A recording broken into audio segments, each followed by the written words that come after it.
Abra comigo a sua Bíblia na primeira carta de Paulo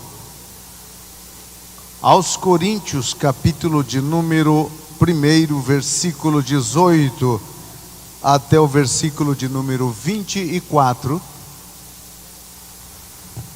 O escândalo da cruz é o nosso tema desta noite. Glória a Deus. Louvado seja o nome do Senhor. Estamos esperando o irmão localizar a passagem bíblica.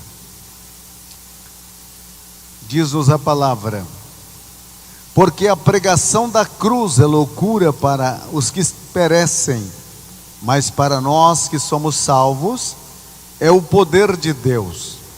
Porque está escrito: eu destruirei a sabedoria dos sábios e reduzirei a nada o entendimento do prudente. Onde está o sábio? Onde está o escriba? Onde está o inquiridor deste mundo? Não tem Deus feito insensata a sabedoria deste mundo? Visto que na sabedoria de Deus o mundo não conheceu a Deus pela sua sabedoria, agradou a Deus salvar os que creem pela loucura da pregação. Porque os judeus requerem um sinal e os gregos buscam a sabedoria. Mas nós pregamos a Cristo crucificado, que é pedra de tropeço para os judeus e para os gregos loucura. Mas para os que são chamados, tanto judeus como gregos, Cristo é o poder de Deus e a sabedoria de Deus. Podeis sentar, meus irmãos. Meus queridos irmãos, Paulo, ao fazer esta afirmação no capítulo 1 da sua primeira carta aos Coríntios, Corinto era uma cidade que na época de Paulo tinha de 250 a 400 mil habitantes. Também era uma cidade bastante estratégica, porque ela era um porto comercial. E navios chegavam e partiam para muitas outras regiões desde Corinto. Em Corinto, eles viviam em adoração a deuses pagãos. Inclusive ali se adorava o deus Dionísio, e havia um templo onde havia em torno de 1050 prostitutas cultuais, que os adoradores, ao chegarem no templo também de Apolo, eles praticavam com elas atos profanos, para que assim melhor fosse aceito o sacrifício que os adoradores entregavam. Em Corinto, Paulo chega para trazer a palavra, e ali ele ficou por volta de 1 ano e meio pregando.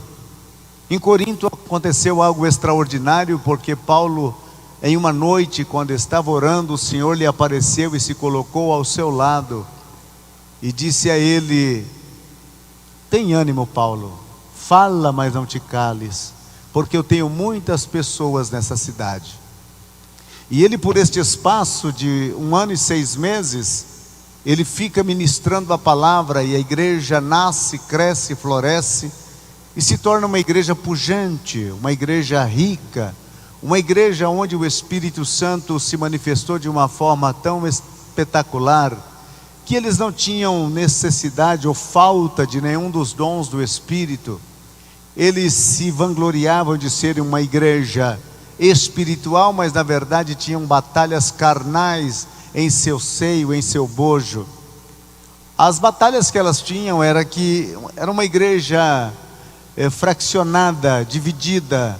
Havia partidarismo, havia grupos. Uns defendiam Paulo, outros defendiam Apolo, outros mais estavam apegados a Pedro, e havia também aqueles que diziam que pertenciam a Cristo, mas era para fugir da responsabilidade cristã.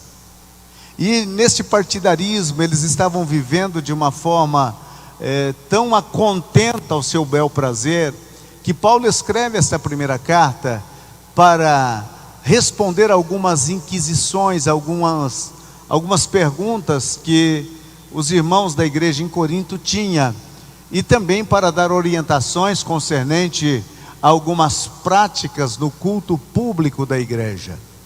E Paulo é informado pela família de Cloé sobre a situação em que estava a igreja. Era uma igreja que tinha volume, mas não tinha espiritualidade. Era uma igreja que dizia e gabava-se de desfrutar de todas as manifestações do Espírito Santo em seu meio, porém não havia a legalidade da santidade entre eles. Estavam vivendo um momento bastante crucial em suas vidas. E Paulo então, de uma forma tão peculiar que lhe cabia, ele vai orientando a igreja, ele faz respostas sobre as inquisições, as demandas que a igreja tinha. Ele fala sobre a questão de que havia no seio daquela igreja um pecado, em que um filho coabitava com a sua madrasta, e todos estavam achando aquilo normal, porque quando o pecado começa a tomar forma no seio da igreja, muitos pensam que aquilo é uma normalidade, mas aquilo jamais pode ser uma normalidade. O pecado não é uma normalidade no seio da igreja, é algo anormal e imoral, porque a igreja vive para defender os pilares da santidade da palavra de Deus. E viver como cristão requer de mim, de você, sempre uma renúncia, uma demanda e uma afirmação daquilo que cremos. E Paulo então, escrevendo a sua carta, ele aqui faz uma advertência muito séria com os irmãos da igreja de Corinto concernente à ceia. Porque antes da ceia eles tinham uma festa do amor, conhecida como a festa ágape. E nesta festa ágape, então havia aquela repartição das comidas, dos pratos que os irmãos da igreja traziam para fazerem um almoço em confraternização. Porém havia aqueles que eram de baixa condição econômica e não tinha como trazer um menu muito rico, muito suculento, trazia algo simples, e na hora da divisão da mesa, então aqueles que trouxeram algo simples comiam o simples, e quem trouxe um manjar muito apetitoso comia o seu manjar. Havia essa divisão entre eles. E depois dessa festa toda, dessa acepção de pessoas e acepção de comida, porque comida em igreja sempre foi um problema, eles então agora partia para celebrar a Santa Ceia. E entravam para celebrar a Santa Ceia, e havia irmãos que estavam tristes, porque imagine, você está cansado de comer ovo frito e diz: bom, mas na festa do amor vai ter lá um pernil assado e eu vou comer um assado. E quando chegava lá, como ninguém lhe dava nada, tinha que você se virar com aquele ovinho frito. E na hora de participar da ceia, você estava triste porque se sentiu como que as suas lombrigas estavam de joelhos e pedindo por misericórdia por um pedaço de assado e não conseguiu. Então era uma tristeza, e Paulo vem escrever o capítulo de número 11 para regulamentar a ceia como deveria ser ela distribuída. Aí ele vem no capítulo de número 12 falar sobre os dons espirituais e sobre o corpo de Cristo. E não se esqueça que entre os dons espirituais e as manifestações dos dons espirituais, o capítulo 12 e o capítulo 14 de 1 Coríntios tem o capítulo do amor, que está exatamente no meio, porque tanto os dons como a manifestação dos dons não pode suplantar o amor. O amor é acima de qualquer dom espiritual. O amor é acima de falar em línguas, de profetizar, de ter visões, de realizar milagres. O amor está por cima, e o amor é um mandamento: amai-vos uns aos outros, assim como eu vos amei. E aí vem o capítulo 15, onde Paulo fala sobre a ressurreição. É o capítulo da ressurreição. E no capítulo 16, ele então faz as suas considerações finais e dá uma administração de como praticar a oferta para a obra do Senhor. Mas nessas palavras que nós fizemos leitura, ele vem falar de algo interessante. Eu creio que aqui Paulo, ele está pensando no capítulo de número 17 de Atos, quando ele está em Atenas, que é próximo de Corinto, e de Atenas ele vai para Corinto. Lá em Atenas, ele tem um grande problema, porque ele começa a anunciar a Cristo e este crucificado, e alguém pergunta: o que é esse tagarela está falando? Aí alguém disse: deve ser alguém anunciador de novos deuses. E naqueles dias, né, o grego, ele vivia naquela expectativa de sempre conhecer o que era novo. Ele queria notícias novas, ele queria viver a novidade. E então fizeram uma propositura com Paulo e disseram: vamos te levar até o Areópago, e lá você vai dissertar sobre essa doutrina nova, deste novo Deus que você está trazendo. E Paulo vai então para o Areópago, e ali ele traz o seu sermão. E ao trazer o seu sermão, ele disse aos irmãos, aos cidadãos de Atenas, dizendo: atenienses, noto que vocês são demais religiosos, porque passando pelo centro de adorações de vocês, vi que lá tem uma placa dizendo ao Deus desconhecido. E justamente este que vocês adoram sem conhecer é que eu venho anunciar. E ele começa então a falar sobre Deus, utilizando até mesmo os escritos dos poetas da época dos gregos. E ele, ao falar sobre isso, e ele chega até o momento da morte e ressurreição de Cristo, e eles então interrompem ele dizendo: olha, sobre essas coisas te ouviremos em outra oportunidade, e dão as costas para ele. Paulo então fica sem continuar a sua pregação, mas a Bíblia diz que alguns haviam ouvido a palavra e acompanharam Paulo, e começou a igreja em Atenas. E de Atenas ele vai para Corinto, e em Corinto ele também mudou o local, mas não mudou a mensagem, porque muitas pessoas que vai pregar o evangelho, muitas vezes pelo fato dele mudar o local, ele também muda a mensagem. Por mudar o local, ele muda o Cristo, ele muda Deus, ele muda a Bíblia, ele muda tantas coisas, dependendo do local aonde ele vai estar ministrando. São aqueles pregadores camaleão, que eles querem fama, aplauso e honradez humana. Mas Paulo não estava preocupado com isto. Paulo, a preocupação dele era anunciar Cristo e este crucificado. Ainda que era um escândalo a mensagem da cruz, ainda que era um escândalo para quem ouvia a mensagem da cruz, ele não ia mudar o conteúdo da mensagem. A igreja jamais poderá mudar o conteúdo da mensagem. Levarei eu também a mensagem da cruz, até por uma coroa a trocar. Agora Paulo vem falar então sobre este escândalo. Você já imaginou um pregador falando sobre um Cristo crucificado, um Deus que foi crucificado e morreu? Para os judeus, isto era um escândalo.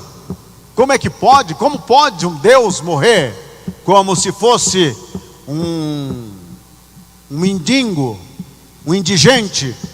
Como pode um Deus morrer numa situação como essa? Para o judeu era terrível. Para os gregos então era uma loucura, porque o grego, ele sempre prestigiava os deuses fortes, os deuses poderosos. Zeus, você já deve ter ouvido falar sobre os deuses gregos, que eram deuses da imaginação, mas que eram sempre o Deus do raio, o Deus dos mares, o Deus do trovão, o Deus de não sei das quantas. Para eles sempre o Deus era um Deus poderosíssimo. Agora Paulo apresenta um Deus que morreu numa cruz. Para eles é uma loucura.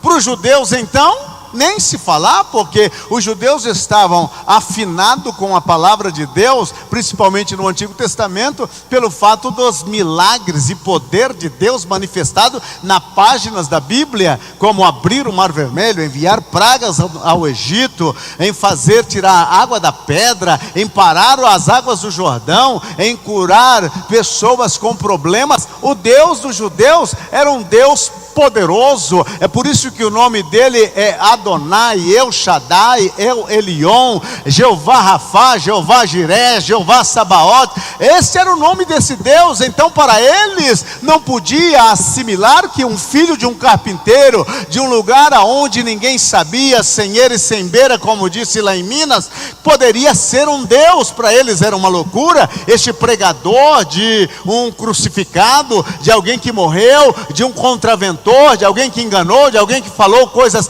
contrárias ao governo, morreu, e agora esses pregadores aparecem apresentando ele como o Deus Salvador. Para eles era um escândalo. A cruz é um escândalo. A cruz é um escândalo. Por que a cruz é um escândalo? Porque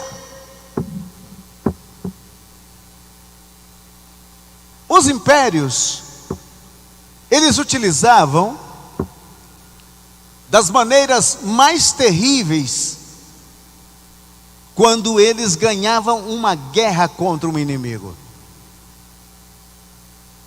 E ninguém conseguiu suplantar os assírios.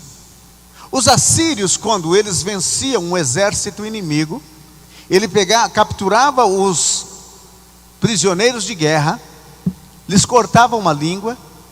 Em outras ocasiões eles pregavam a língua dos inimigos no assoalho. Eles perfuravam os olhos, mutilavam os membros viril. Eles eram terríveis e matavam sem qualquer compaixão. Ninguém em violência conseguiu suplantar o exército assírio, as suas práticas.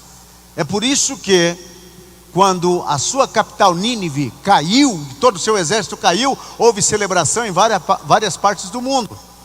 Porém, os romanos vieram na época de Jesus, e os romanos estabeleceram a crucificação, a morte na cruz. E esta morte na cruz era destinada a alguém completamente destituído de convivência na sociedade. Era a execução mais bárbara que alguém poderia sofrer: morrer na cruz, morrer crucificado. Havia 3 formas que eles crucificavam. Havia aquela cruz que parecia mais um T, havia aquela outra no formato da cruz que nós conhecemos, e havia a cruz de Santo André, que é aquela cruz que é como um X. Então crucificavam as pessoas nessa situação, e muitas vezes colocavam essas pessoas crucificadas em lugares baixos, para que os próprios cães começassem a comer o crucificado ali vivo. Os animais peçonhentos da noite também comiam os crucificados e deixavam ali. A morte na cruz demorava muitas vezes 3, 4, 5, 6 dias. Era muito dolorosa, era uma morte terrível, desumana. Era uma morte cruel. Agora, meus queridos irmãos, por que a cruz é um escândalo? Simplesmente pelo método mais cruel de aplicar o castigo no condenado.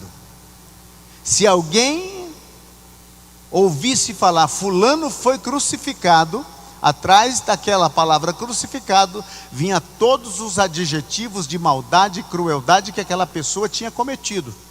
É um delinquente, é um perverso, é alguém realmente destituído de afeto natural, é alguém pecador terrivelmente. Agora imagine Paulo parando-se nas cidades gregas e até mesmo nas sinagogas judias e levantando o Cristo crucificado, falando de Jesus que foi morto numa cruz. Quem queria ouvir uma mensagem como essa? Não era uma mensagem popular, não era uma mensagem que dava ibope. Ser pregador do Cristo crucificado não é uma mensagem que te abre agendas, não é uma mensagem que massageia o ego da audiência, não é uma mensagem que te dá muitas curtidas e likes lá no seu canal do YouTube, do Facebook ou do Instagram. Não, o Cristo crucificado é realmente para muitos um escândalo. Se fosse nos dias de Paulo pregando, ele seria o pregador mais desatualizado que houvesse na história, porque ele estava levando sobre si o nome de alguém que havia sido morto, e morto de cruz, a morte mais terrível, a morte mais dolorosa. Então, para Paulo, não era vantajoso falar de um Deus que foi morto crucificado. Para Paulo, não era vantajoso de maneira alguma mostrar para as pessoas que o Cristo que ele pregava como Deus era o mesmo que subiu no alto do Calvário e levou sobre as mãos e os pés aqueles cravos do carrasco no alto daquele Calvário. Portanto, não era algo assim muito simpático ouvir isso. Era realmente ouvir, e quando você começava a ouvir ele falando sobre a morte de Jesus, sobre como ele foi crucificado, como fora os seus últimos momentos na cruz, causava em quem estava ouvindo uma repulsa.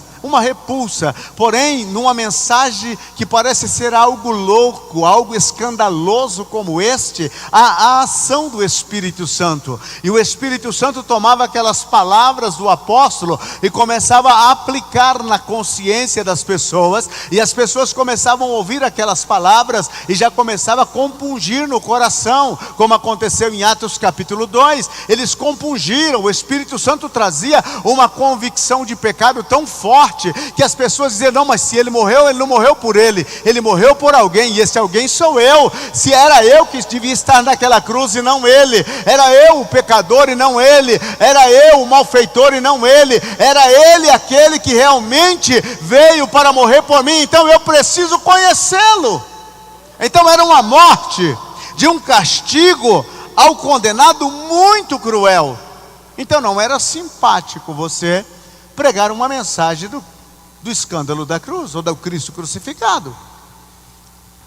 Mas a cruz é um escândalo, porque o condenado a este tipo de suplício era considerado como maldito, era uma maldição. Os malditos eram o que seriam crucificados. Agora você vai pregar e vem falar para vocês de um Cristo crucificado, o pessoal já grita no auditório: maldito. Você vem pregar para a gente uma pessoa que é maldita?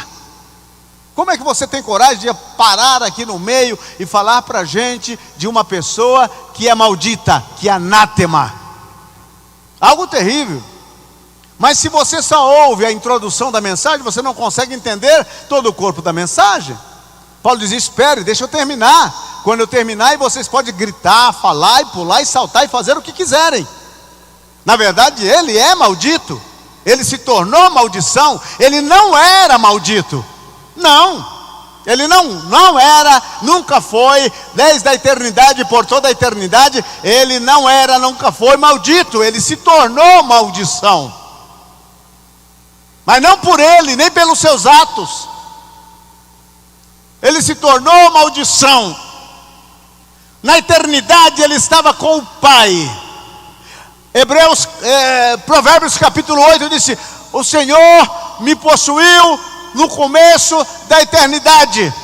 Ele dando forma da sabedoria. E ele começa a falar que na eternidade ele desfrutava de comunhão com o Deus Pai. E o próprio evangelista João disse: no princípio era o Verbo estava com Deus, e o Verbo era Deus. Ele é santo. Quando Isaías viu no templo a manifestação dos serafins que estavam cantando, ele disse: o Senhor encheu o templo com a aba do seu vestido. Por cima dele havia serafins que cantavam. Eles tinham 6 asas, com 2 cobriam o rosto, com 2 os pés, e com 2 voavam, e cantavam um para o outro, dizendo: santo, santo, santo é o Senhor dos exércitos, os céus e a terra está cheio da sua glória. Ele sempre foi e sempre será santo. Agora, quando se ouvia falar de alguém que foi crucificado, dizia: é uma maldição, ele é um maldito. E ele se tornou maldição. Mas não era culpa dele. Ele se tornou maldição porque os malditos eram nós. Eu e você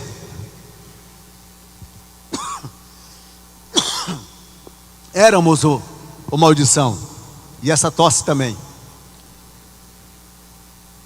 Eu e você estávamos carregados de maldição. Desde o alto da cabeça, como disse Isaías primeiro, até os pés, havia chagas putrificadas. Estávamos cobertos de maldição.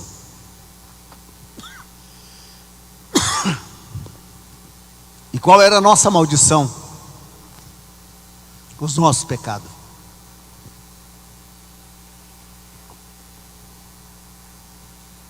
Os nossos pecados nos tornou malditos.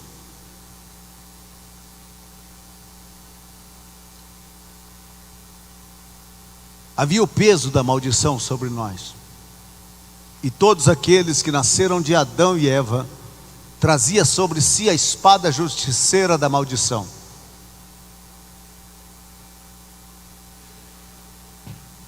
E a espada justiceira dizia: eles têm que morrer, porque o salário do pecado é a morte. Adão, não coma, porque o dia que comer você certamente morrerá. E ele comeu e trouxe para a gente todos o pecado, a maldição. Estávamos marcados desde o nascimento. Não havia esperança para a gente. Não havia esperança para a gente. Agora, o que fez o Rei dos Reis, o Senhor dos Senhores, aquele que te ama e que se tornou maldição por você, Ele assumiu a nossa maldição, assumiu o nosso pecado, a nossa maldade, assumiu. Ele assumiu. Ele assumiu. Ele veio e se carregou com todos os nossos pecados. Com todos. Se tornou maldito pela gente. Pagou um preço. Se eu tivesse morrido na cruz pelos meus pecados, não teria mudado coisa alguma, nem o meu destino na eternidade. Mas Jesus, por não ter pecado, se fez pecado e morreu pelo meu pecado, para que eu saísse da posição de maldição, de maldito, para a posição de abençoado. Isso Ele fez. A cruz é um escândalo, porque o condenado, nesse suplício, ele era maldito. Maldito, maldito, maldito. As pessoas passaram perto do Calvário e olharam para aquele que estava crucificado e disse: lá tem 3 malditos na cruz. 3 malditos estão naquela cruz. Porém, ali no Calvário, pelo menos 3, um não era maldito e 2 deixou de ser. O ladrão da cruz e o centurião. Havia outro também, Simão, que ajudou ou que levou a cruz, que eu tenho certeza que a vida dele nunca mais foi a mesma. Ele estava indo do campo até a cidade. Quem sabe fazer alguma coisa que os homens sempre vão fazer no centro da cidade ou no mercado, comprar alguma coisa para casa. E neste exato momento que ele chega, Jesus está saindo, levando a cruz para o Calvário. E os soldados viram Simão ali e disse para ele: pega a cruz e leva. A Bíblia disse constrangeu, a Bíblia disse obrigou. Ele não quis levar aquela cruz, ainda que aquela cruz era 100% dele, ele não queria. Ainda que aquela cruz, porque ele sabia que carregar uma cruz daquela era se tornar uma maldição. Ele estava perfeitamente no lugar certo, na hora certa e com a cruz certa sobre as costas. Ele não queria isto. Ele achava que era melhor do que aquele que saiu primeiro com a cruz. Mas ele está, e ele é obrigado. Impuseram sobre ele a cruz, colocaram sobre os seus ombros. Jesus vai na frente, ele vem atrás. Ele levou essa cruz até o alto do Calvário. Até o alto do Calvário. E alguns afirmam que Simão, ele era descendente de africano. Tinha a pele escurecida. E com isso eles dizem que, alguns afirmam, uns loucos também, que é por isso que há essa disparidade. Porém, Simão leva aquela cruz. E graças a Deus por aquele homem. Porque se não tivesse ninguém para levar a cruz, ela não chegaria ao Calvário. E aquela cruz precisava chegar ao Calvário. Aquela cruz precisava ali ser colocada como um marco para toda a humanidade. Não foi Simão que ajudou Jesus a levar a cruz. Não. A cruz não era de Jesus. A cruz era nossa. Aquela cruz não pertencia a Jesus. Aquela cruz pertencia a Simão. Porém, naquela cruz, Simão não poderia morrer, porque não lhe mudaria o destino. Não haveria qualquer perspectiva de futuro para ele se ele morresse naquela cruz. Simão não poderia morrer ali, mas ele poderia levar a cruz. E ele levou. Você pode pensar, ele chegando no alto do Calvário com aquela cruz rústica, cansado. E o soldado disse: até aqui tá bom, pode voltar. Mas antes dele voltar, eu acredito que ele olhou para Jesus. Que ele olhou para Jesus. E alguém que olha para Jesus nunca mais é o mesmo. Quando os olhares se cruzaram, a eternidade nasceu no coração de Simão. Quando ele enxergou aqueles olhos de Jesus, o Cordeiro de Deus que tira o pecado do mundo, ele entendeu. Na casa, quem sabe a mulher está dizendo que está atrasado. Está atrasado. O que será que aconteceu? O que será que aconteceu? O que será que aconteceu? E então Simão chega na casa. Ele tem filhos. Rufo, um deles é citado. E ele vai contar a história. Ia passando pela via dolorosa de Jerusalém. Iam saindo levando um homem para ser crucificado. O soldado me obrigou a levar a cruz. Tentei me desfazer dele, não consegui. Tive que levar a cruz até o alto do Calvário. Mas eu olhei no olho daquele homem que eles estavam levando para crucificar. Ele é inocente. Há algo naquele olhar, há algo naquele rosto que impactou a minha alma. Eu senti que ele estava tomando o meu lugar. Eu senti que ele estava fazendo algo por mim. Eu senti que ele estava morrendo por mim. Algo mudou dentro de mim e eu não sou mais o mesmo.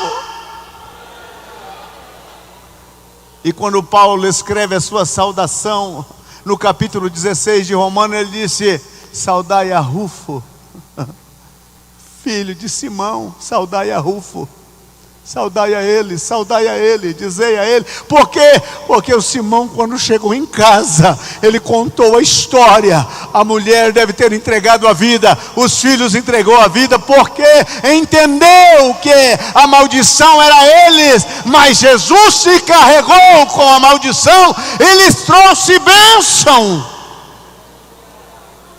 A mensagem da cruz é um escândalo para aqueles que se perdem. Quem se perde acha um escândalo. E não há salvação a não ser pela cruz. Você pode não gostar da cruz. Você pode não gostar do crucificado. Mas você só entra nos céus por meio dele. Sem ele não tem céus. Sem ele a porta do céu fecha diante de você. Sem ele a sua vida não tem perspectiva de um futuro na eternidade com Deus. Mas quando você clama por ele, pelo crucificado, ao poder salvífico das suas chagas, continua sendo vertido aquele sangue para poder te socorrer, te ajudar, te perdoar, te limpar, purificar, preparar e te dar uma garantia de um céus bem presente no dia da eternidade.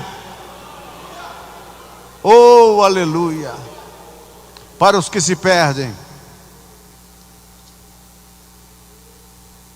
para aqueles que se perdem, ela não é somente um horror, ela é também uma ofensa. Como pode? Como pode? Isso é algo que ofende. Paulo não se ofendia. Paulo, escrevendo aos Gálatas, ele disse: eu me glorio na cruz.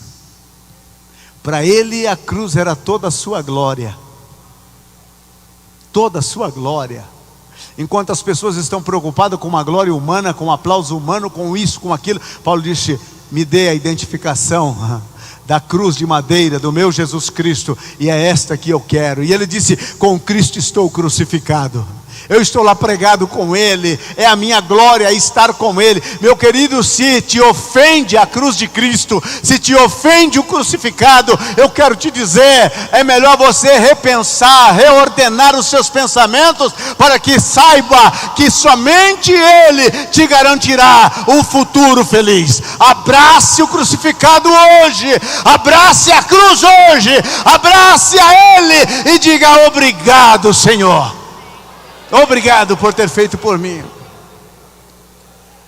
Mas a cruz é a sabedoria de Deus para os que são salvos. Se você planteia a cruz para alguém, ele olha e diz: aonde há sabedoria aí? Aonde há sabedoria? Eu não consigo ver sabedoria. Vejo a sabedoria na cruz, no fato dos romanos crucificarem, uma forma genial de infringir suplício aos transgressores da lei do império. Vejo sabedoria em que o condenado tem que levar a sua cruz até o alto do morro e ali ser crucificado. Vejo sabedoria em ver que as pessoas ali têm que vigiá-lo até que ele morra. É um espetáculo a céu aberto. Mas nessa forma da visão romana para a forma da visão geral, há uma grande diferença. Qual é o atrativo da cruz? O que a cruz nos oferece para nos tornar tão dependente dela, tão apegado a ela? O que a cruz nos dá que faz com que deixemos tudo para trás e corremos atrás de um crucificado? A sabedoria de Deus. A sabedoria de Deus. O plano de Deus naquela cruz. Não é apenas a cruz, é todo o projeto do coração de Deus ali. É o Deus encarnado morrendo numa cruz. realizando um projeto para a salvação daqueles que creem. Se você for a outro país, aonde não tem um fundo religioso cristão, e falar do Cristo crucificado para eles é uma loucura, é algo sem nexo. Mas quando ele escuta a história da cruz, ele se identifica com o crucificado. E quando você diz ele morreu pelo seu pecado, ele está disposto a entregar a vida e viver para aquele crucificado. É a sabedoria de Deus manifesta naquela cruz. Para os que são salvos, você foi salvo pelaquela cruz. Você foi salvo por aquele sacrifício ali realizado. Você não é salvo pelas suas boas obras, por suas obras de caridade, ou então porque você é belo. Porque se dependesse de ser salvo por beleza, nós estávamos lascados inteiramente. Você foi salvo pela cruz e pelo crucificado. Você foi salvo pela morte dele. Não é pelos seus méritos, não é pela sua intelectualidade, não é pela sua sabedoria, não é pelo seu extrato social. Não! Por mais rico que você seja, você precisa da cruz e do crucificado. Por mais pobre que você seja, você precisa da cruz e do crucificado. É por ele, somente por ele, somente por ele, para os salvos. Por isso que Pedro disse em Atos 4:12, porque não há nenhum nome dado aos homens pelo qual devemos ser salvos, a não ser o nome de Jesus. Não importa onde a pessoa estiver, na mais longínqua aldeia, aonde a civilização ainda não tenha chegado, mas quando chega a mensagem da cruz, por mais bárbaro, por mais ignorante, por mais tapado que seja um selvagem lá no meio das matas, ao ouvir a mensagem da cruz, ele se rende, ele chora, ele chora. No ano de 1983, Deus me deu a oportunidade de estar por um espaço de 90 dias nas tribos dos índios Chavantes, aqui no Mato Grosso. E eu fui naquela expedição com os irmãos. E você chega naquele lugar, é um lugar simples. As pessoas, os índios, vivem em choupanas de sapé. E ali nós começamos a pregar o Evangelho. A MEX, Missão Evangélica Chavantes, montou um núcleo ali e colocou um missionário naquele lugar. E nós fomos para ajudar aquele missionário. E você ver um índio que não tem nem sequer escritura no seu idioma, que não tem alfabetização alguma, que nasceu lá no meio da selva, se criou lá no meio da selva. E quando você começa a falar de Jesus para ele, ele chora. E você diz: qual é o atrativo da cruz? O que tem? Qual é o magnetismo dessa cruz? O que tem ela, que quando você ouviu, você não pôde resistir? Que quando você soube que ele morreu por você, você não conteve as suas lágrimas? O que te fez abraçar a cruz e o crucificado é que você entendeu a sabedoria de Deus. Aonde, pastor? Que ele era inocente, o culpado era eu, o devedor era eu, o pecador era eu. Ele estava morrendo por mim, e a minha culpa de pecado fora tirada. Aleluia. Para nós salvos, a cruz é a sabedoria de Deus. A invertida que Deus deu em toda a mente humana e satânica fora terrível. A mente humana pensava algo nos judeus, A mente humana pensava outra forma, os gregos. E Deus dá aquela invertida. Não estava morrendo o carpinteiro. Não estava sendo crucificado o carpinteiro. Estava morrendo Jesus, o autor da nossa salvação. Aquele que nos ama e que se entregou por nós. Aquele que derramou o seu sangue sem ter vergonha de se tornar maldição por nós. Eu estou falando do presidente da República. Eu não estou falando de uma personalidade deste planeta. Eu estou falando no Rei dos Reis, o Senhor dos Senhores, a estrela reluzente da manhã. Eu estou falando no Alfa, no Ômega. Eu estou falando daquele que é, que era e que há de vir. É dele que eu estou falando. Poderia ter vergonha de morrer por você e por mim, mas não teve.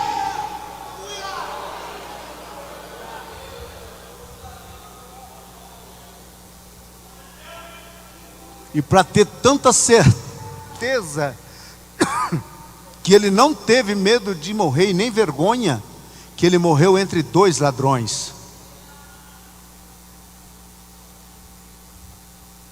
Dois homens praticadores contra os mandamentos divinos. Não furtarás. À direita estava morrendo um, e sobre o seus cargos de sentença era não furtarás.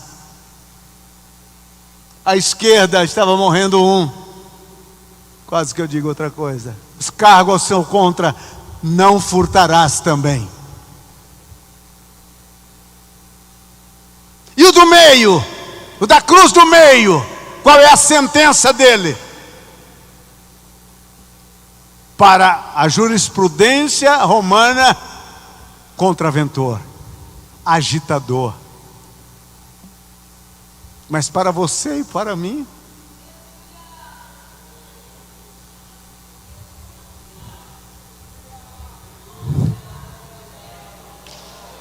aleluia. Que fez ele? Como disse alguém, que o ladrão da esquerda chamava Gestas e o da direita chamava Dimas. Vamos chegar no céu e vamos perguntar para o Dimas se este era o nome dele mesmo. E estão blasfemando e de repente um para e disse: ei, você não tem temor? Estando debaixo do mesmo castigo? Nós, na verdade, estamos recebendo o que merecemos, os nossos atos. Mas esse da cruz do meio, ele não. Ele não tem nenhum pecado, nenhuma maldade. E olha a convicção daquele homem. Ele olha para Jesus e diz: Senhor, curios, Lord, Senhor, lembra-te de mim. Olha a revelação mais tremenda: quando vieres no teu reino. Para o da direita ele está dizendo: tu és rei, tu tens um reino, e quando tu vieres com ele, lembra deste pobre ladrão arrependido. No último momento, aos 45 e 30 segundos do segundo tempo, está ele se arrependendo, dizendo: ele não tem mal nenhum, ele é inocente. Lembra de mim quando vieres no teu reino. E aquele da cruz do meio se esforçou, levantou a cabeça, olhou e disse: na verdade te digo, hoje mesmo estarás comigo no paraíso. O da direita disse: já posso morrer, já posso morrer, já posso morrer, já posso morrer. Sabe por que você não tem aquele pavor da morte? É porque ele disse: hoje mesmo estarás comigo no paraíso. Já posso morrer, porque a esperança para o meu futuro. Já posso. E para concluir, a mensagem da cruz é a sabedoria de Deus para os que são salvos, porque ela é o poder de Deus. O poder de Deus. É o que Paulo disse. Cristo, poder de Deus e sabedoria de Deus. Como? Como que uma morte pode se tornar tão poderosa? A morte não acaba com todos os sonhos, a morte não aniquila todas as esperanças. Como que uma morte pode ter poder? Você já deve ter ido a algum velório. Falar em velório, esses dias escutei um rapaz falando que ele tem tanto medo de velório, que no dele ele nem vai comparecer.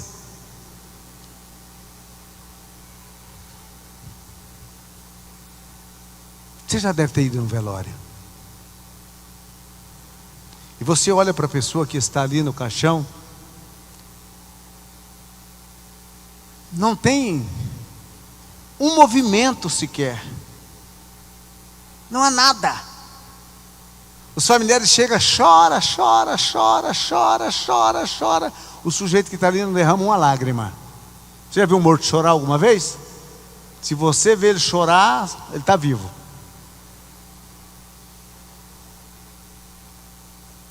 Alguns chegam e falam: por que você foi tão jovem? A mulher chega e diz: Aparecido, como eu gostava de você. Você já foi. Não há uma reação. Aonde está a sabedoria num negócio desse? Depois que termina todo o velório, então fecha a tampa do caixão e para o Roseli. Vai a funerária na frente, e aqueles carros, cada um com seu pisca-alerta, acompanhando. Chega lá, tira, abre, para que dê aquela última despedida. Na época do Covid, nem isso podia fazer. Todo mundo olha, não há uma reação. Coloca, tampa com terra, deposita as coroas de flores, que dentro de uma semana são todas murchas. Tempo passa, o corpo sempre está ali, vira ossos, tira aqueles ossos, acabou. Lembranças de algum dos parentes, nada mais. Como tem poder numa morte? O poder da morte de Cristo está no fato de que Ele morreu, mas ressuscitou. Foi lido nesta noite. Do primeiro dia da semana, bem de manhã cedo, as Marias, sempre elas, foram ao sepulcro. Encontraram que a pedra tinha sido removida. E entraram para espionar lá dentro. Tinha anjos lá dentro.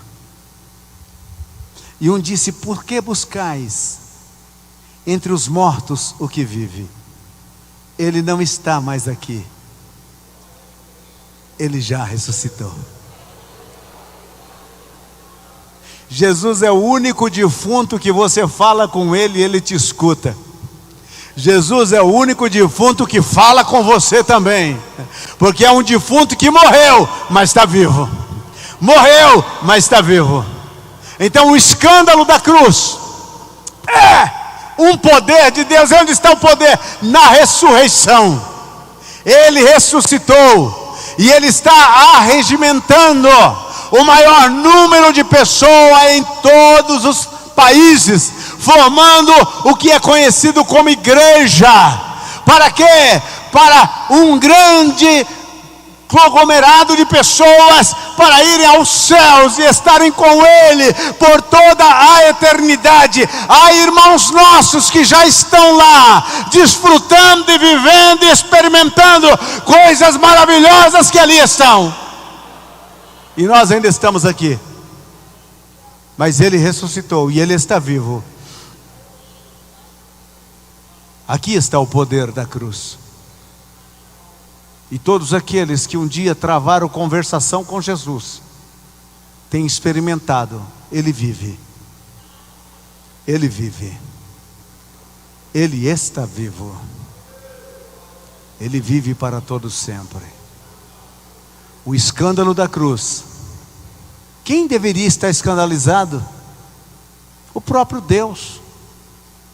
Poxa, eu fiz isto. Ele poderia estar escandalizado, mas por te amar, Ele fez isto. Ele fez isto.